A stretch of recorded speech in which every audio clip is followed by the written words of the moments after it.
बड़ी अहम है कि जिन ऑफशोर कंपनीज का जिक्र हो रहा है उनकी बाज गश्त सुप्रीम कोर्ट में भी सुनाई दी थी। थोड़ी वजाहत करेंगे हमारे नाज़रीन के लिए कि वो कौन सी सब्सिडरी कंपनीज थी और उनका नीलसन से और इन कंपनियों से क्या लेना देना वो था? हमने सुना है नवाज शरीफ और उनकी फैमिली के अकाउंट से जी जी और उन्होंने पैसा निकलवा लिया है और ये साहबदार साहब कौम की आंखों में धूल झोंक रहे हैं आज कौमी जी डॉक्टर साहब। जी, ये एफआईए की जो रिपोर्ट सुप्रीम कोर्ट में जमा करवाई गई है उसके अंदर उस कंपनी का नाम दर्ज है जिस कंपनी के ऊपर ये इल्जाम लगाया गया था कि ये दरअसल इनकी होल्डिंग कंपनी थी जिसके जरिए आगे जाकर फिर एक और लेयरिंग की गई, यानी कि एक और फ्रंट क्रिएट किया गया जिसका नाम नेस्कॉलर नीलसन था। और इसके पीछे दरअसल एक स्विस कंपनी थी और हालिया तौर पर ही स्विस से 3.7 मिलियन पाउंड का दोबारा लोन लिया गया है उन्हीं प्रॉपर्टीज के लंदन के अगेंस्ट। इसके बारे में ये कहा जाता है कि जी हमें तो पता नहीं, जो स्विस कनेक्शन है वो इतना अहम था कि इन्होंने पूरी कोशिश करके वो स्विस कनेक्शन जो था उसको अवाम के सामने नहीं आने दिया। पहले पीपल्स पार्टी के 60 मिलियन, उनके तो पता नहीं कितने मिलियन है, मगर आप देखिए कि उनके 60 मिलियन तो वाजे हो गए। इनके कितना पैसा था उसको इस तरीके से छुपाया और ऊपर ऊपर से ये कहा कि जनाब हम तो बड़ी जिद्दोजहद कर रहे हैं, हमने तो ये मुआहदा कर दिया, हम तो अब नया मुआहदा करने जा रहे हैं। अब पूरी कोशिश की जा रही है कि वहां से चूंकि अपना ट्रेस खत्म कर दिया, अब भले कोई और फंसे ना फंसे, उनको इससे कोई गरज नहीं। और होना तो आपके ख्याल में इन्होंने कितना पैसा निकलवाया है और उसमें कौन कौन से ये शख्सियतें मुलव्वस हैं?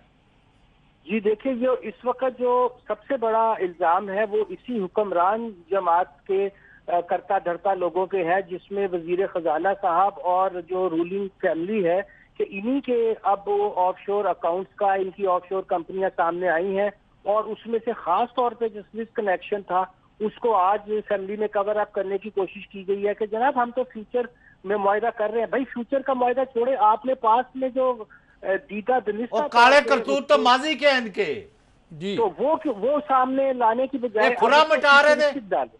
जी जी, they are covering their track.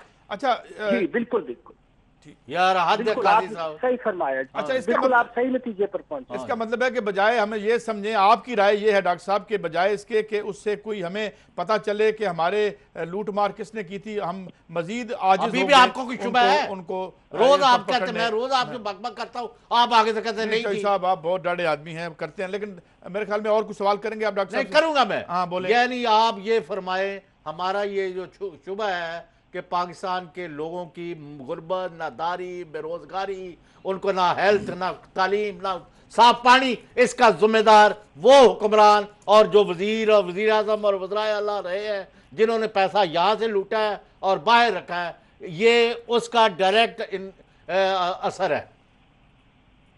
जी बिल्कुल सही फरमाया। तो जी बिल्कुल सही फरमाया आपने कि दरअसल हमारे जो वसाइल थे यहाँ से लूट कर और यहाँ टैक्स ना देकर और अपनी मर्जी के कवानीन बनाकर के कोई सवाल नहीं पूछा जा सकता।